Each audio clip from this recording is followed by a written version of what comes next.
At pagkatapos natin mag-pancake kanina at nakagising na din si Iman, sabi ko sa kanya, pagkatapos niya mag-breakfast ay maglinis na siya doon sa taas at ako na yung maglalaba. Nalaban ko na din pala yung mga decolor kanina na pambahay. Habang nagluluto ng pancake, matik din naman. Pero nag-hand wash ako pag uniform at saka mga puti. At napag-usapan namin ni Iman since wala na kaming kasama sa bahay at sabi ko nga is magtutulungan na lang kami. Total malaki naman din yung mga bata at si Gianna hindi naman din na nagdedede. At sinanay ko na silang dalawa na maggatas sa baso.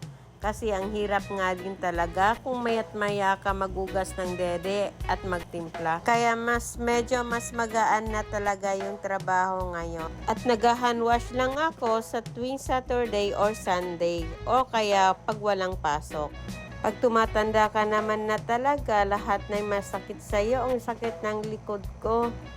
Medyo mataas kasi itong upuan kaya parang nakayuko ako. Kaya likod ko talaga yung sumasakit.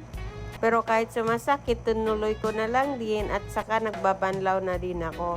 Kasi kung in-stop ko to at magpahinga na naman ako, baka mamaya tatama rin na ako na bumalik. So hindi ko na naman alam kung kailan ko to mababalikan. Kaya tinapos ko na lang din. Sabi ko kay Iman, pagkatapos ko magbanlaw, siya na yung magsasampay. Nagpaalam pala si Iman na lumabas. Sabi ko nga, ayusin niya yung trabaho niya para payagan ko siyang lumabas. At sabi pala ni Papa ko, is inuutos-utusan ko pa rin si Iman kahit nahihirapan na siya maglakad. Para sa akin naman, kaya inutos-utusan ko talaga siya kasi at least hindi siya may stuck sa isang lugar. Parang exercise na din sa kanya. At pinapayagan ko na pala siyang lumabas kasi yun nga, para exercise nga din talaga sa kanya. Pero limitado lang.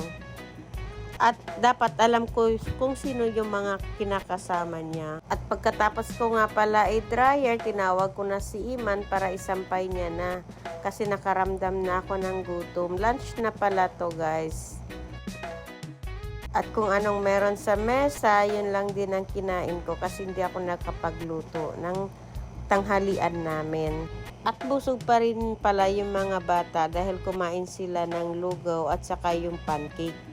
At sinusubuan ko pala si Iman dyan kasi hindi pa nga daw niya natikman.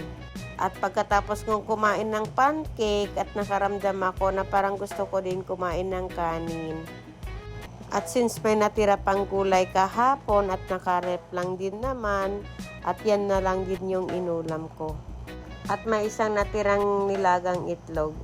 Nakakapagod at nakakagutom talaga ang maglaba guys, no? At pagkatapos kong kumain at tinugasan ko na pala yung naka-defrost na chicken.